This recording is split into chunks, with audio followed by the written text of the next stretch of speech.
What's going on? I'm Troy, I'm Rashad. and we are Earn Your Leisure, and you are watching Atlanta Daily World. This is A.R. Shaw from the Atlanta Daily World here with one of I guess it is the number one financial podcast. Give the world knowledge when it comes to financial literacy. How did it all come about?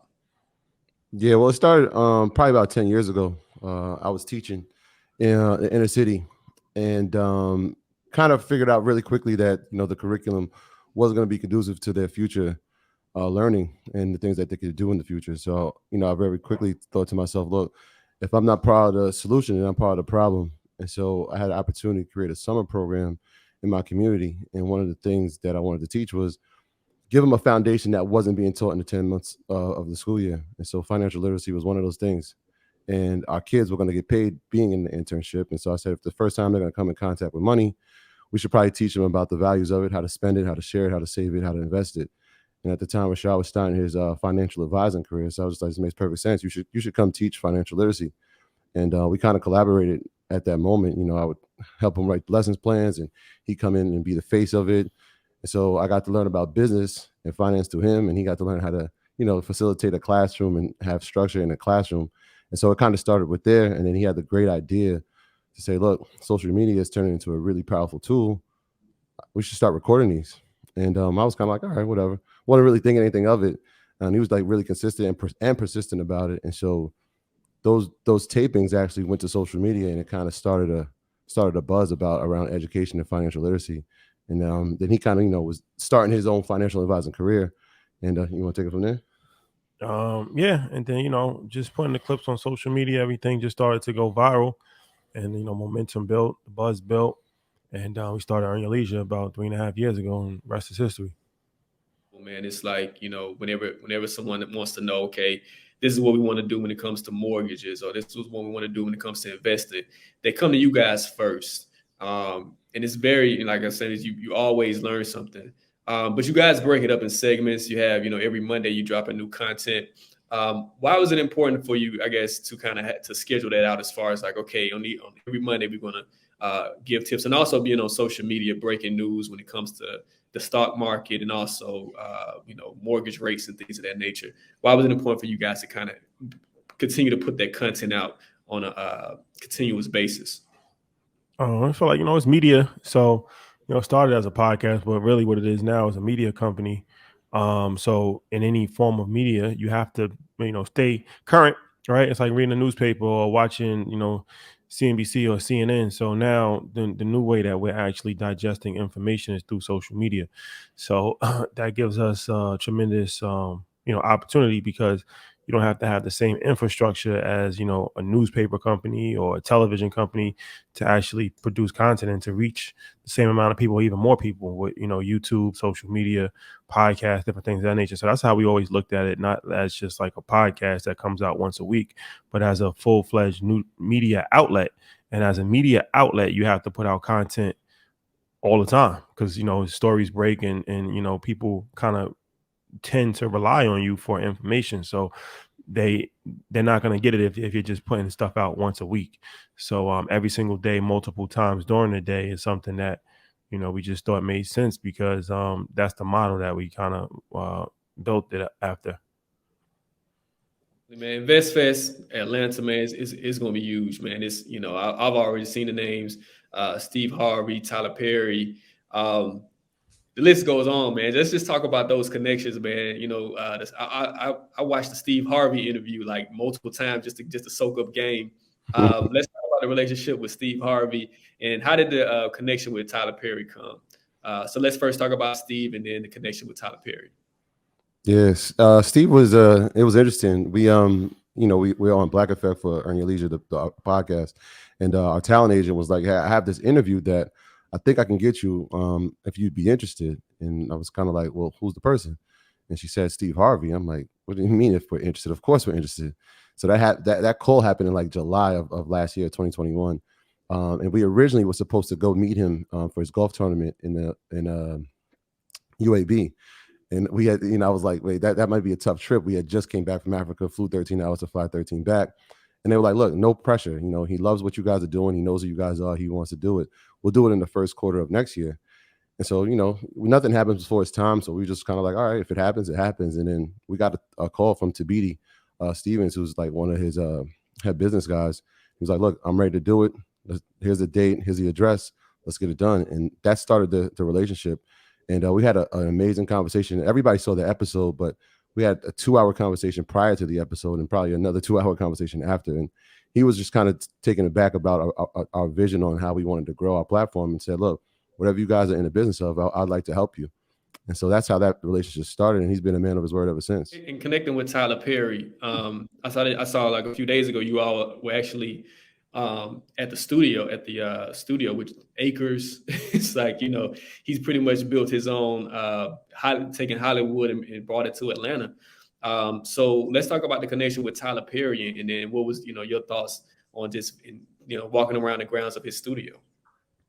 Yeah, that came through Steve Harvey. He reached out to him and asked him to come to InvestFest and to be at InvestFest. We're going to interview him at InvestFest. So, that was a relationship that he kind of made happen. And the studio, we was just at his studio yesterday, and they have reached out to us and they said, before you actually interview, we think it'd be a good idea for you to actually tour the property just to kind of get an idea. And I'm glad that we did, because you hear the stories about the studio, but it's kind of hard sometimes. Even like we went to Egypt last year, and I've always heard about the pyramids and the Sphinx, but you can't really fully understand it until you actually see it. You get a different appreciation when you're actually physically there. I feel like that's the same thing with Tyler Perry Studios. Like, I've heard the story of it, I saw videos of it, I've heard how big it is, but I didn't have a full appreciation of it until I actually got to see it and got to see, the White House, and it looks exactly like the White House. And, all of these different, they got where they filmed Black Panther 2. They had a pond and they have a mansion with 4 different sides on it for 4 different looks. And then, 12, huge studios on the property, and just everything that you can imagine. They said it's like, if you take all of the Hollywood studios, Fox, Universal, all of them together, it could fit on the property.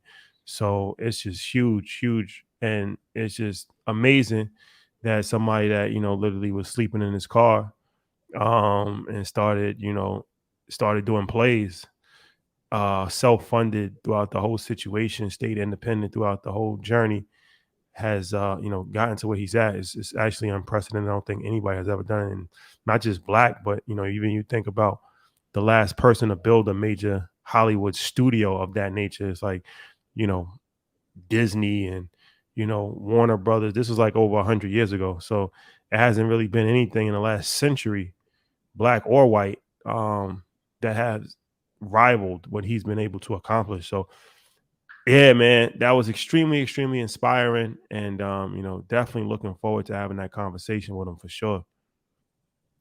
Man, so the thing is this, man. Everyone is saying we headed towards a recession. Rates are increasing. Seems like day by day.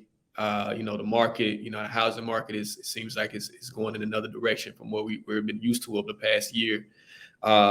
So when people walk into InvestFest, what kind of knowledge should they expect to get about moving forward in this economy? Because it's like the economy that we saw before the pandemic is totally different right now. I think we're definitely, it's an inflation. We're dealing with so much from the economic side. So when they walk in InvestFest, what would people learn, and how would this prepare them for this next thing that we're about to experience when it comes to the economy? I think what they should be expecting is everything all bundled together as far as what Earn Your Leisure represents. So real estate, crypto, stocks, um, budgeting, entrepreneurship, but then we're gonna add the entertainment aspect of it. We have musical performances, we have food experiences. We're gonna have a vendor marketplace where you can shop and support small businesses and network. Networking is going to be something that's extremely important. Um, and then of course, just hearing from legendary people like Tyler Perry, like Steve Harvey, different things of that nature, Charlemagne the God. So I feel like, learning is something that's definitely important, but we try to curate a situation where it's going to be every single emotion that you can think of, as far as, learning, being excited, having fun, eating, shopping, just networking, all wrapped together in 1 weekend in Atlanta.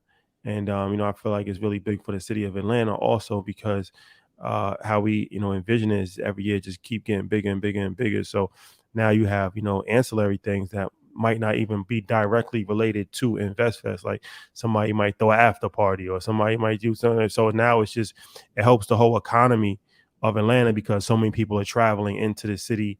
So many people are spending money in the city that weekend, supporting businesses that weekend, going to restaurants, going to eat, going to brunch, going to dinner.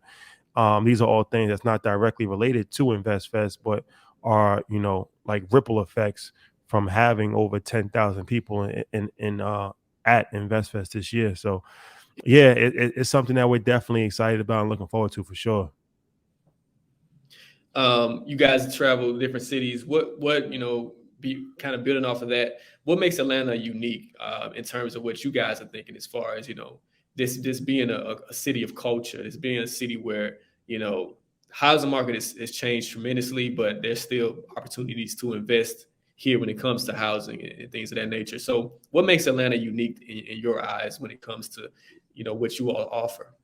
Yeah, Atlanta is the mecca of black business. I mean, and there's no place like it in the country. If you could think of a business, there's somebody that black that owns it. In a lot of places we've traveled, that's not common, right? And so we know that if there's a population of people who are trying to follow that same path, we want to provide them as much information as possible. We'll also put them in places with people who have that experience. And so that's kind of one of those things that when you talk about what you should expect at InvestFest, you should expect maybe your next business idea comes from there, or your next business partner, or the next person that can fund your business, right? Or a team of people that you can collaborate with to expand on your business. And so Atlanta has always been that. If we go to a restaurant, it's probably somebody that looks like us that owned it. If there's a barbershop, it's somebody that looks like that, right? It's just one of those unique places in the country that we've actually had just an enormous amount of success in the world of business. And so we want to highlight that, and we want to make sure that everybody knows that. What's the best way to get to be involved in InvestFest? For sure. InvestFest.com. Get your tickets before it's sold out. August 5th through the 7th in Atlanta, Georgia.